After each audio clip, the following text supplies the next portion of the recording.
Down in Florida, a suspected house burglar was trying to get into some people's houses. But apparently the cops had been called out, so he decided to hide in a local pond. This is not something you do in Florida, because it turns out that this kid, and he is a kid, he was 22 years old, a little older than a kid, I suppose. Matthew Riggins, age 22, was discovered floating in the lake in Barefoot Bay in Brevard County on November 23rd, according to multiple reports. The lower section of his legs and a part of his arm were missing, according to the Orlando Sentinel. An 11-foot alligator was found in the area. It was so ferocious it apparently had to be euthanized by a Florida Fish and Wildlife Conservation trapper because his corpse was trying to be recovered at the time, and the alligator was being very aggressive, so they had to put this alligator down. So I suspect that they think that this alligator had something to do with this guy's death. That aside, the comments in the comment section were like, "Oh my God, that poor alligator! I'm glad that the alligator killed this guy. We saved the taxpayers a lot of money." I'm like, we have so little regard for human life nowadays. Even if somebody does something, that's not the best thing they could be doing. This guy was, casing houses or whatever, like planning to break in.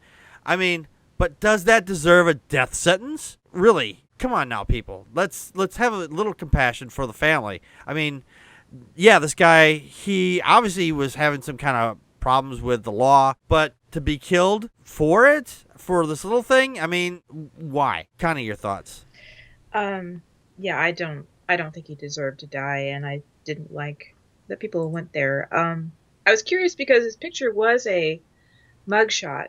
It's, he didn't see the thing behind him where it says how tall he is, but right.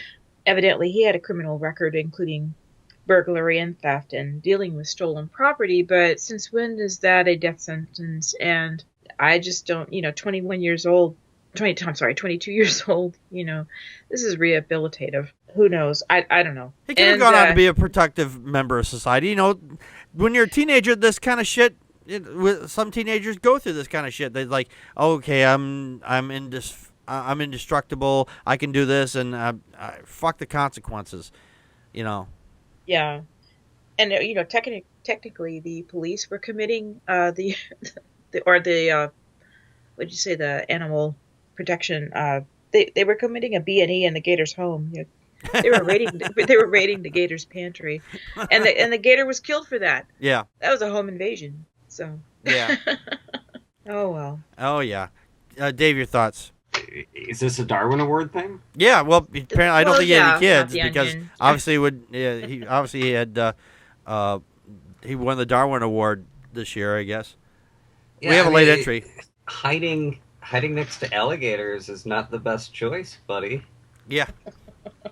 Like you think he tried to hide behind the alligator and put the alligator in front of him, and the alligator's like, "What the fuck, dude? I'm just trying to sit here and chill and eat fish." Or anything else that'll fit in my mouth. Yeah.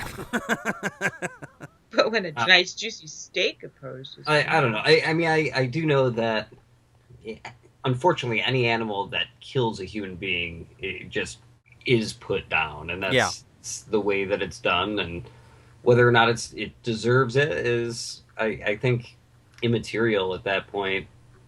It is the process for those things. Yeah.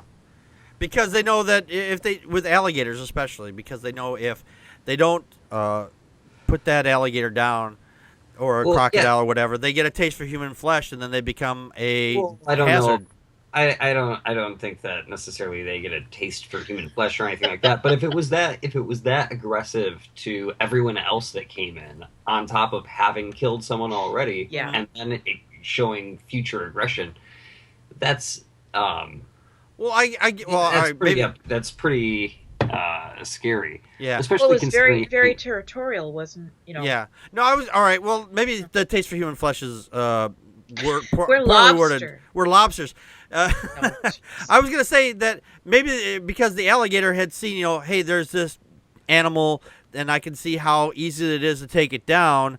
So if I see other animals that look like that one, I can take those down just as easily. I mean, yeah, it's pretty unlikely. I don't know. Just because you're talking about a cold-blooded reptile that, I mean, they eat the amount of a chicken, and that satisfies everything for about a month. Oh, yeah. You know, they don't have to eat a lot, and I don't think that they generally would. I mean, humans are not their choice food supply whatsoever. No, definitely not.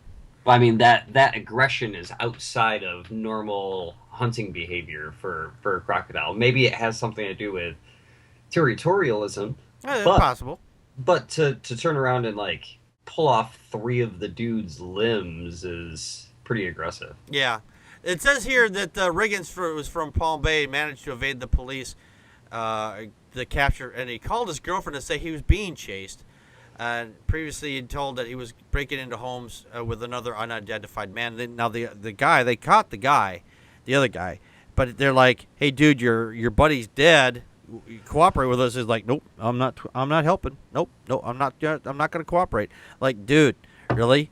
Your buddy's just been, killed by an alligator, but you're worried about your own little skinny ass going to jail? Fucking be a fucking man. I hate that statement. I'm not going to say it again. Just be responsible for your own actions. Be responsible for your own actions and fess up what you've done. Help the police out a little bit. Find out what's going on with this situation. Somebody fucking died. May get a slap on the wrist. Maybe you'll have to spend a couple of months or a year in county jail, but at least you'll be fucking alive.